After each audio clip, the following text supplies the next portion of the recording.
السلام علیکم ګرانو دوستانو. په لومړي سر کې د افغانستان د کرکټ ټولو مینوالو ته مبارک. افغانستان په لومړۍ 500 اوریزه لوبه کې د سریلانکا لوبډلې ته په خپل کور کې ماته ورکړل. د افغانستان لپاره نن بالینګ هم ډیر زبردسته ترسره سو، ورسره بیټینګ هم ډیر په زړه پورې ترسره سو. په بیټینګ کې رحمت شاه زرمتي 50 سیزه وکړه، رحمان الله ګربز 50 سیزه وکړه او ابراهیم زدران سلیزه ترسره کړل چې ډیره په زړه پورې لوبه یې ترسره کړل.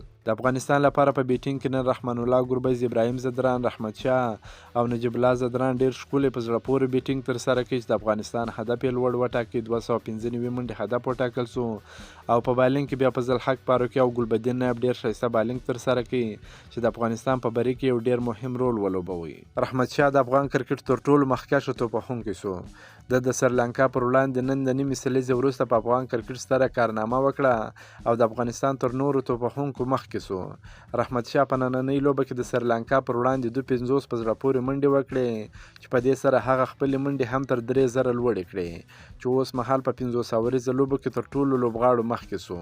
افغانستان د لوبې ټاس وګټي، په خپله د بیټینګ پریکړه وکړه. په ټاکل سوو 500 اورونو کې د اتو لوبغاړو په سوځېدو سره 295 منډې جوړې کړې چې د افغانستان لپاره نن تر دریم نمبر توپخونکي پورې ډېره ښایسته توپخانه ترسره سول.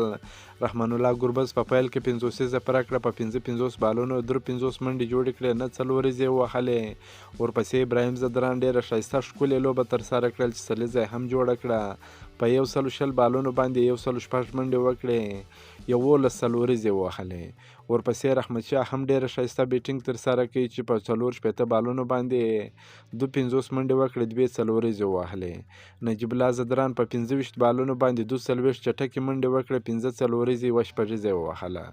ګلبدین نایب په 40 بالونو باندې 22 منډې وکړې، راشد خان 4 منډې وکړې، محمد نبي 2 منډې وکړې او شاهدي هم 2 منډې وکړې. د سریلانکا لپاره تر ټولو ښه بالینګ وینندو هسرانګاوه کې په 10 اورونو کې 42 منډې ورکړې، 2 ویکټې واخیستې. کومارا 1 ویکټ واخیسته، لاکشان هم 1 ویکټ واخیسته، راجتا هم 1 ویکټ واخیسته، ټیکشانا هم 1 ویکټ واخیسته. د 295 منډو هدف په تعقیب کې سریلانکا توپخانه پیل کړل. په 18 اورونو کې د ټولو لوبغاړو په سوځېدو سره یوازې 244 منډې وکړې چې لوبه یې په 60 منډو وبایلل.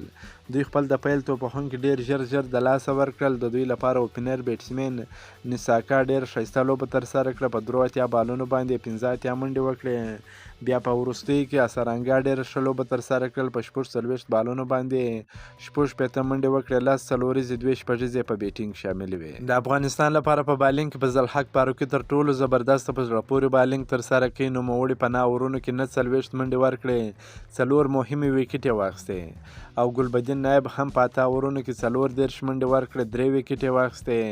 یمین احمدزي په 6 اورونو کې 40 منډې ورکړې، 2 ویکټې واخیستې.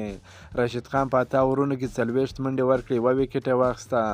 مجیب رحمان په 15 اورونو کې 33 منډې ورکړې، کومه ویکټ یې نه واخیسته او محمد نبي هم په 2 اورونو کې 22 منډې ورکړې، کومه ویکټ یې نه واخیسته. افغانستان یو قدم نور هم 2023 کال نړیوال جام ته ورنږدې سو. افغانستان د دې لوبې په ګټلو سره د 2023 کال نړیوال 500 اوریزه جام ته یو قدم نور هم ورمخکې سو.